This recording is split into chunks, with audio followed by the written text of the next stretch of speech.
सारा प्रणाम। सहारा से जुड़े हुए हमारे सभी कर्तव्योगी साथियों का और निवेशकों का एक बार फिर से हार्दिक अभिनंदन, स्वागत है। साथियों, सबसे पहले तो मैं अपने उन सभी साथियों को बहुत बहुत धन्यवाद, आभार, अभिनंदन करना चाहूंगा जो एक बुझती हुई लॉ को फिर से जीवित करने का काम कर रहे हैं और इसके पीछे जिसने भी सार्थक प्रयास किया है वो काबिल तारीफ है कि कम से कम कुछ कहने का हिम्मत, कुछ करने का एक जज्बा लोगों के अंदर जो पैदा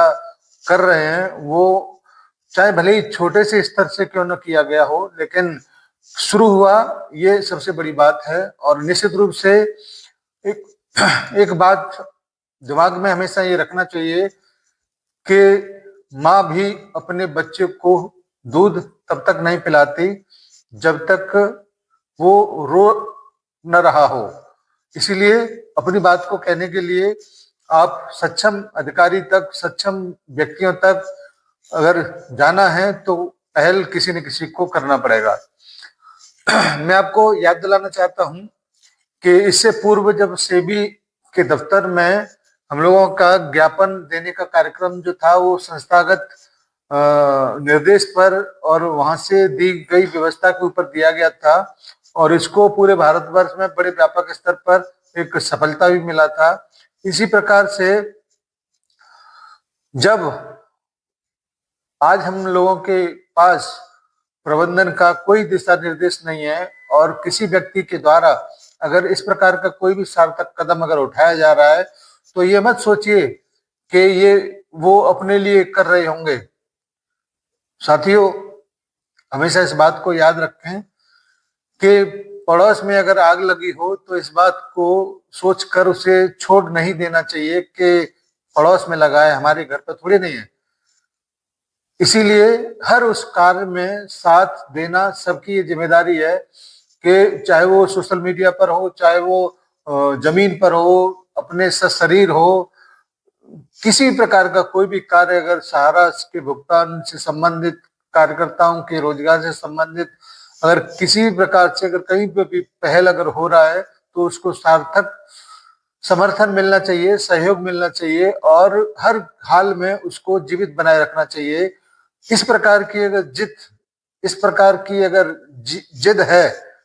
हौसला है, हिम्मत है तो आने वाले समय में आप लोग इतिहास को बदल सकते हैं कि इस हिंदुस्तान में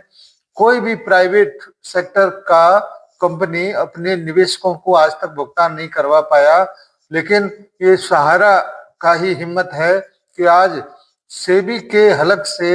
10,000 करोड़ रुपए निकाल कर उसमें लगभग 9,500 करोड़ रुपए का भुगतान आज तक किया जा चुका है। ये अपने आप में एक इतिहास है, मगर ये छुटपुट भुगतान है। इससे कार्यकर्ताओं को, निवेशकों को शायद कोई बड़ा राहत नहीं मिल रहा हो, लेकिन छोटा राहत जरूर मिला है। लेकिन उससे ये कहानी समाप्त नहीं हो जाती, ये कहानी की शुरुआत हो सकती है। इसीलिए अब सबसे बड़ा मुद्दा जो है वो यही है कि भुगतान की व्यवस्था जो पोर्टल के माध्यम से हो रहा है उसमें अमूलचूल परिवर्तन करके या तो इसका रेंज बढ़ाया जाए, इसको आसान किया जाए और या सहारा को जिम्मेदारी दिया जाए। हमारे कई सारे साथियों ने इन सारी समस्याओं को लेकर जो लोकल स्तर पर एक ज्ञापन देने का जो कार्यक्रम कर रहे हैं, उस कार्यक्रम को अभी शुरुआती दौर में देखा जा रहा है, लेकिन अगर एकता रहा, सामूहिकता रहा तो ये बड़े व्यापक स्तर पर भी हो सकता है। किसी भी व्यक्ति को इस कार्यक्रम को करने के लिए हौसला अफजाई जरूर करना चाहिए। हम सभी इस किए गए काम का अभिनंदन करते हैं और कोशिश करेंगे कि उनके द्वारा किया गया जो भी ये कार्य है उसको अन्य सभी लोगों के सामने, चाहे वो लोग वीडियो के माध्यम से प्रस्तुत करें, चाहे वो फोटो के माध्यम से दें, हम लोग जरूर शेयर करेंगे और अपने साथियों तक जरूर पहुंचाएंगे। साथियों, ये जो कार्यक्रम अभी जो हो रहा है इसको बहुत पहले कर देना चाहिए था, तो शायद आज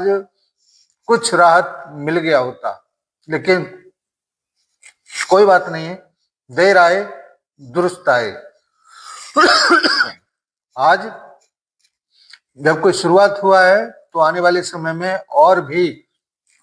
बड़ा कार्यक्रम, बड़ी आवाज बनकर